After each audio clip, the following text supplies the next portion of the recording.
As a civil rights attorney, a Fox News contributor, and I want to just show some polls here for just an overall look at this because it's pretty interesting. Support now for Biden with black student support is 71%. It was 91% in 20. You can see President Trump taking those 10 points in his column.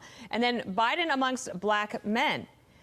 He had 87% support in 2020. It is now 57% support, with Trump at 30% now, where he was at 12%. And then black women also ticking up, but not quite as much. Now, Leo, Republicans and Donald Trump, they don't need to win all of the black vote in order to get to that 270 that Bill was just talking about. But if they get just a little bit more, then they would be able to win. And if they are able to do that in the long run going forward, that could put Democrats back on their heels. How do you see it? Well, I'll tell you, first of all, Dana, if the Democrat Party does not receive anywhere between 85 or 90% of the black vote, there's no Democrat Party. That photograph of that black woman with President Trump is a nightmare for CNN, MSNBC, New York Times. They have sent out a false narrative. Trump is a racist. Black people hate Trump. You see that photograph? Mm-hmm. That photograph shows a disconnect as to what the left-wing media is portraying. Newsflash, Trump is likable.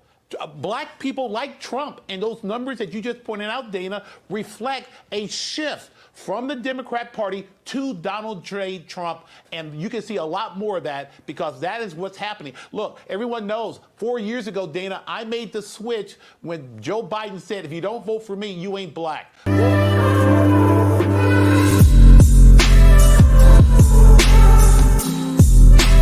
Hey, welcome back. It's your man Wise, and today we have a great video to share with you all. I know y'all seen the video I posted a couple of days ago, the sister down at the Chick-fil-A. When Donald Trump went to Chick-fil-A in Atlanta, there was a sister that basically told him, we don't care what the media says about you.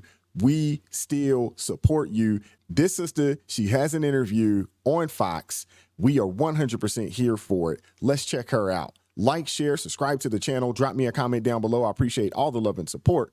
And without further ado, let's go. Unforgettable moment on the campaign trail for one voter who got a big hug from Trump at an Atlanta Chick-fil-A while he met with supporters. Watch. I don't care what the media tells you, Mr. Trump. We support you. We love you. Okay, 4 p.m. We've been 4 p.m. Come here, let me give you a hug. Please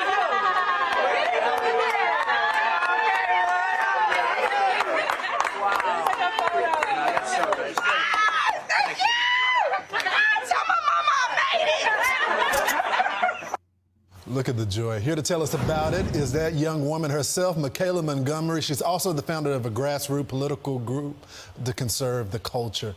Michaela, I've been waiting for this interview all morning. I've been waiting for this my whole life. So thanks so much for joining us. So you told the president when you were hugging him, I don't care what the media says, we support you. Tell me what you meant by that. I am so glad that is the first question you asked me. Mm-hmm. So, of course, in the excitement of everything, I wasn't able to really relay my message, but the general consensus or social media would have you thinking that if President Trump were to show up to the HBCU campuses or walk around the AUC community, that like some angry mob would form or a riot would ensue and that he would not be welcomed.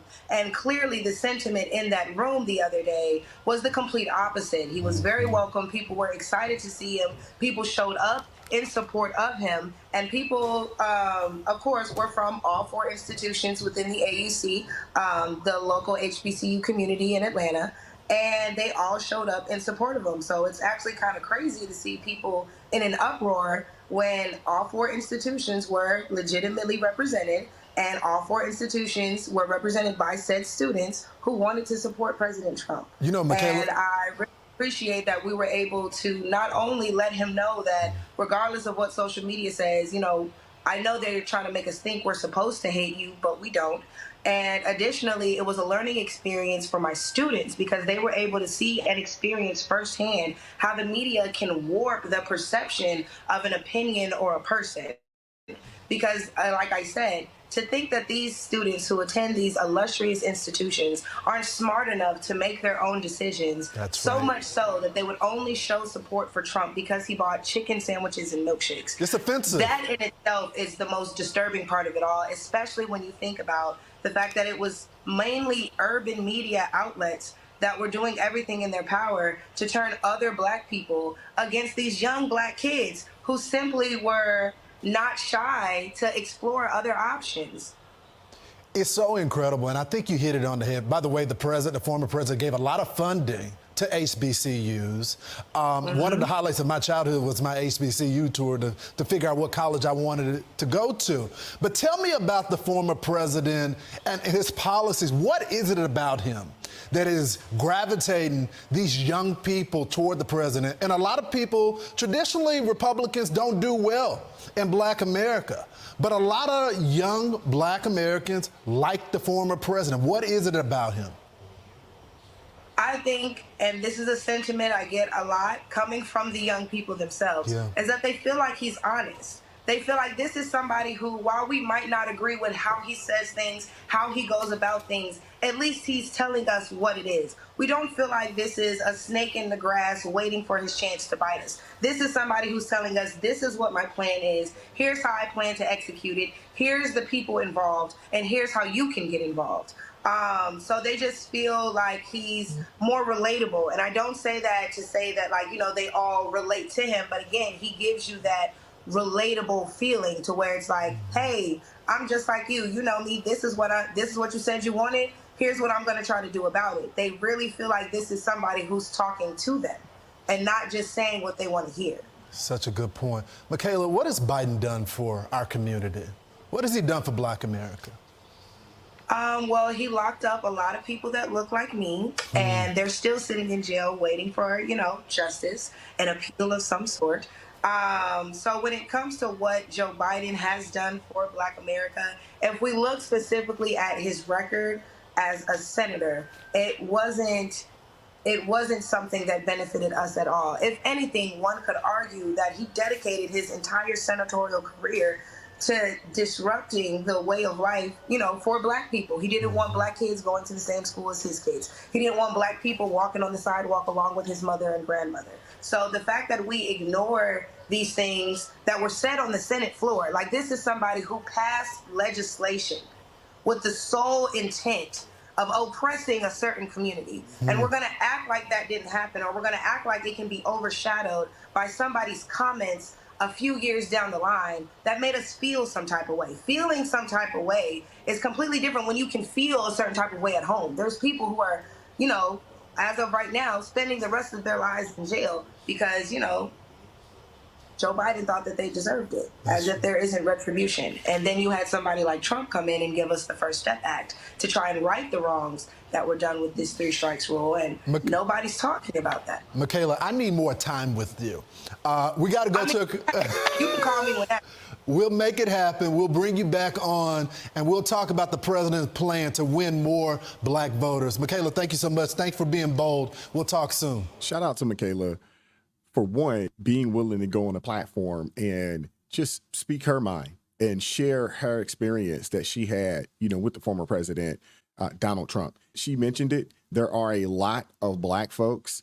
There are a lot of mainstream media outlets that are upset that President Donald Trump goes in there and buys milkshakes and chicken. I mean, this is Chick-fil-A.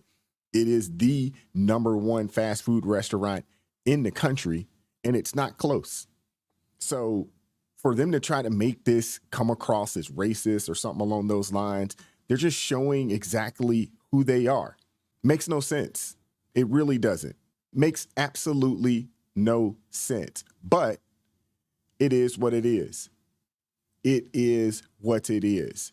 You already know what time it is. They're going to take words out of context. They're going to find a way to make something come across as racist or to make things look like it is not what it is. But these same people, they didn't have the same smoke for Joe Biden when he was in North Carolina, you know, with that family and he brought those young boys chicken.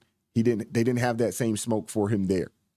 And they never have that same type of smoke for anything that Joe Biden says. He gets a pass. When he says that if you don't vote for me, you ain't black, they gave him a pass for that. All these other things, they're going to put you back in chains, and they gave him a pass for the 94 crime bill, and they gave him a pass for the poor kids are just as smart as white kids. They gave him a pass. You have some people that it doesn't matter what this guy does or say, they're going to ride with him no matter what. It's our job to wake these people up and get them to understand that you got to support the policies that are best for the country, not those that appeal to your emotional senses. Let me know what you guys think. Like, share, subscribe to the channel. Drop me a comment down below. I appreciate all the love and support. Keep God first in your life, America first. And I'm going to catch up with you all next time. Peace.